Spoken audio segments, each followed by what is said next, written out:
Bonjour à tous. Je vais commencer ce communiqué par quelques statistiques de M. Michael DeSimone. Il indique que notre liste d'abonnés à la Revue du Monde demain en anglais s'élève à 533 257. Ce chiffre augmentera encore un peu d'ici la sortie de la prochaine édition. Nous sommes donc stabilisés autour de 540 à 560 000 abonnés sur une base régulière. Il y a des fluctuations. Mais c'est à peu près là où nous en sommes aujourd'hui et là où nous pouvons nous le permettre. La semaine dernière, les commandes de la première leçon du cours de Bible se sont élevées à 2307. C'est une très bonne nouvelle. La liste des abonnés anglophones du Monde de demain sur YouTube s'élève désormais à 220 650. La liste des abonnés à la chaîne de l'Église du Dieu vivant sur YouTube s'élève à 13 295.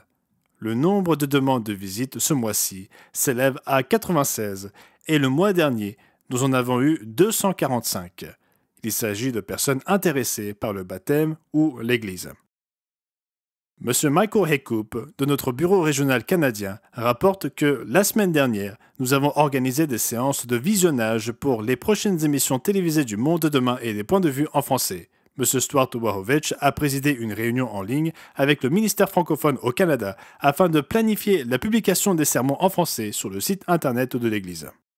M. Peter Nathan, de notre bureau du Royaume-Uni, nous informe que MM. Rhys Ellis et Laudi Ferreira ont établi des sites de fête à Madagascar et au Malawi au cours de leurs visites respectives. À l'île Maurice, M. Ellis a baptisé un homme qui est le fils de la première personne baptisée à Maurice par Gerald Waterhouse en 1963. Voilà plus d'une soixantaine d'années. À Madagascar, il a baptisé 5 membres. Actuellement, M. Ellis se trouve au Congo, où nous avons une opportunité de diffuser de nouvelles émissions radiophoniques. M. Ferreira est au Zimbabwe pour la dernière étape de sa tournée. Cette semaine a également été marquée par des hospitalisations et des problèmes de santé. En Afrique du Sud, un ministre, M. Manzi Bauer, a été hospitalisé pour une intervention qui a été reportée 3 fois de suite en raison du manque d'eau. Au Kenya, Jackton Abok a de nouveau été hospitalisé en raison d'un problème cardiaque persistant. Ces problèmes viennent s'ajouter aux nombreux problèmes de santé auxquels d'autres personnes sont confrontées en permanence. Nous devons prier les uns pour les autres, d'autant plus que Satan semble plus actif à l'approche de la Pâque.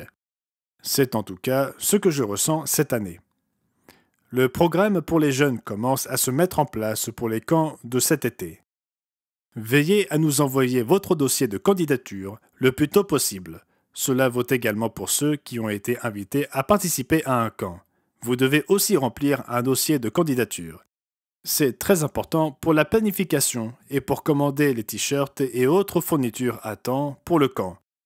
Par conséquent, si vous souhaitez participer à l'un de nos camps d'été, que ce soit en tant que campeur, lycéen, jeune adulte ou membre du personnel en général, n'oubliez pas d'envoyer votre candidature le plus tôt possible.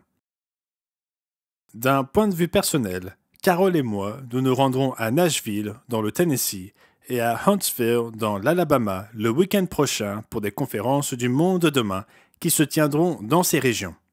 Nous avons hâte de revoir les Love Ladies pendant notre séjour, de rester avec eux et de passer un peu de temps en leur compagnie. C'était donc Gerald Weston pour l'Église du Dieu vivant pour la semaine se terminant le 16 mars 2024. J'espère que vous passerez tous un merveilleux sabbat.